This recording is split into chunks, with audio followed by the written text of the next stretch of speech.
भाजपा के लिए देश का विकास ये कन्विक्शन है, कमिटमेंट है। हमारे लिए राष्ट्र निर्माण एक निरंतर चलने वाला महायज्ञ है। अभी गुजरात में फिर से बीजेपी सरकार बने कुछ ही महीने हुए हैं, लेकिन विकास ने जो रफ्तार पकड़ी है वो देखकर मुझे बहुत ही आनंद आ रहा है, सुखद अनुभूति हो रही है। हाल में ही गरीब कल्याण के लिए समर्पित गुजरात का 3 लाख करोड़ रुपए का बजट पेश किया गया था। वंचितों को वरीयता, ये वंचितों को वरीयता देते हुए अनेक निर्णय एक प्रकार से गुजरात ने नेतृत्व किया है। बीते कुछ महीनों में गुजरात के लगभग 25 लाख लाभार्थियों को आयुष्मान कार्ड दिए गए हैं। गुजरात की लगभग 2 लाख गर्भवती महिलाओं को प्रधानमंत्री मातृ वंदना योजना से मदद मिली है। इस दौरान गुजरात में 4 नए मेडिकल कॉलेज खुले हैं। नई सरकार बनने के बाद गुजरात में आधुनिक इंफ्रास्ट्रक्चर के लिए हजारों करोड़ रुपए के काम शुरू हुए। इनसे गुजरात के हजारों युवाओं के लिए रोजगार के नए अवसर बनने वाले हैं। ये दिखाता है कि गुजरात की डबल इंजन सरकार डबल गति से काम कर रही है। साथियों, बीते 9 वर्षों में पूरे देश में जो अभूतपूर्व परिवर्तन हुआ है वो आज हर देशवासी अनुभव कर रहा है। एक समय था जब जीवन की मूलभूत सुविधाओं के लिए भी देश के लोगों को तरसाया गया। बरसों बरस के इंतजार के बाद लोगों ने इस अभाव को ही अपना भाग्य मान लिया था। બધા એમ જ માને કે હવે આપણા નસીબમાં છે, જિંદગી પૂરી કરો ભાઈ, હવે છોકરાઓ મોટા થઈને કરવું હશે તો કરશે। ऐसी निराशा ज्यादातर लोगों ने मान लिया था कि मैं झुग्गी झोपड़ी में पैदा होगा और आने वाली पीढ़ियां भी झुग्गी झोपड़ी में ही अपना जीवन पारित करेंगे। इस निराशा से देश अब बाहर निकल रहा है। आज हमारी सरकार हर अभाव को दूर करते हुए हर गरीब तक खुद पहुंचने का काम कर रही है। हम योजनाओं के 100% सैचुरेशन का प्रयास कर रहे हैं। यानी जिस योजना के जितने लाभार्थी हैं उन तक सरकार खुद जा रही है। सरकार की इस अप्रोच ने बड़े पैमाने पर भ्रष्टाचार समाप्त किया है, भेदभाव समाप्त किया है। लाभार्थी तक पहुंचने के लिए हमारी सरकार न धर्म देखती है और न ही जाति देखती है। और जब आप किसी गांव में 50 लोगों को मिलना तय और 50 को मिल जाता है, किसी के पंथ का हो, किसी भी जाति का हो, उसकी पहचान न हो कुछ भी हो, लेकिन एक बार सबको मिलता है, मैं समझता हूं जहां कोई भेदभाव नहीं है वही तो सच्चा सेक्युलरिज्म है।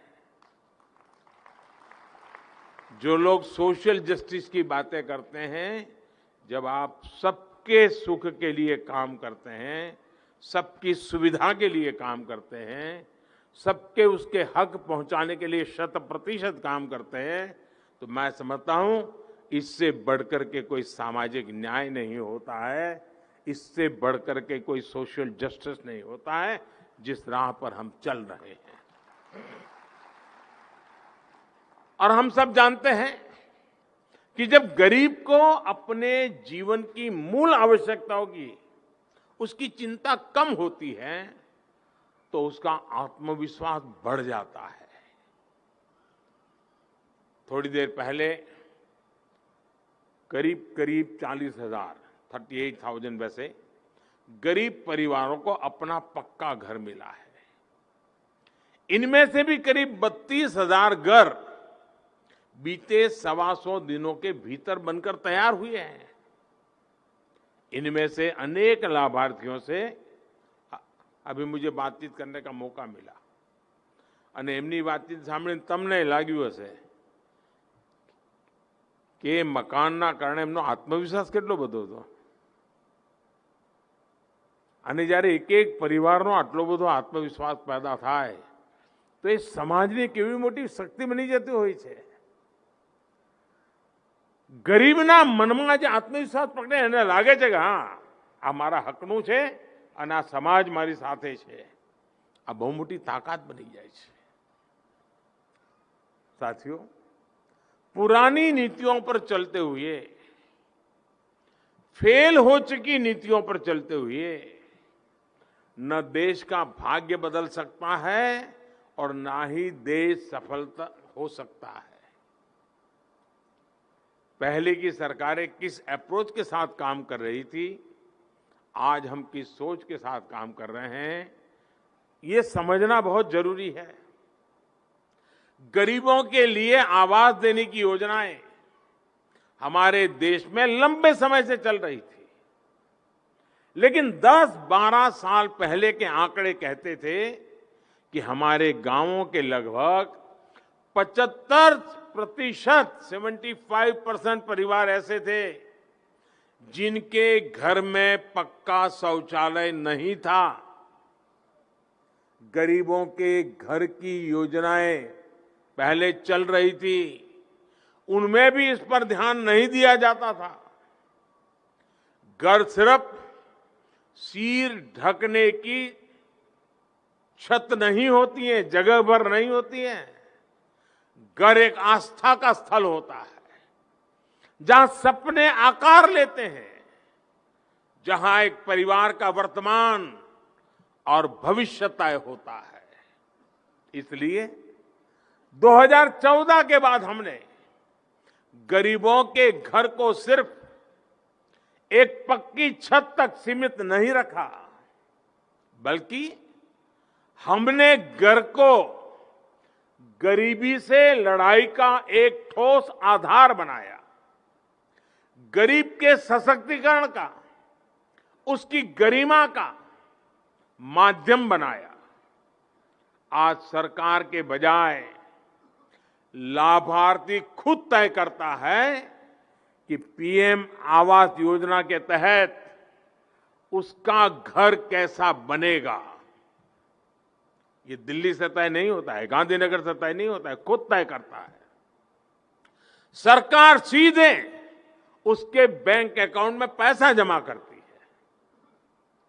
घर बन रहा है, ये प्रमाणित करने के लिए हम अलग अलग स्टेज पर घर की जियो टैगिंग करते हैं। आप भी जानते हैं कि पहले ऐसा नहीं था। लाभार्थी तक पहुंचने से पहले घर का पैसा भ्रष्टाचार की भेंट चढ़ जाता था। जो घर बनते थे वो रहने लायक नहीं होते थे। भाई और बहनों, प्रधानमंत्री आवास योजना के तहत बन रहे घर आज सिर्फ एक योजना तक सीमित नहीं है। ये कई योजनाओं का एक पैकेज है। इसमें स्वच्छ भारत अभियान के तहत बना शौचालय है, इसमें सौभाग्य योजना के तहत बिजली कनेक्शन मिलता है, इसमें उज्ज्वला योजना के तहत मुफ्त एलपीजी कनेक्शन गैस का मिलता है, इसमें जल जीवन अभियान के तहत नल से जल मिलता है। पहली ये सारी सुविधाएं पाने के लिए भी गरीब को सालों साल सरकारी दफ्तरों के चक्कर लगाने पड़ते थे, और आज गरीब को इन सभी सुविधाओं के साथ ही मुफ्त राशन और मुफ्त इलाज की सुविधा भी मिल रही है। आप कल्पना कर सकते हैं गरीब को कितना बड़ा सुरक्षा कवच मिला है। साथियों, पीएम आवास योजना गरीबों के साथ साथ महिला सशक्तिकरण को भी बहुत बड़ी ताकत दे रही है। पिछले 9 वर्षों में करीब करीब 4 करोड़ पक्के घर गरीब परिवारों को मिल चुके हैं।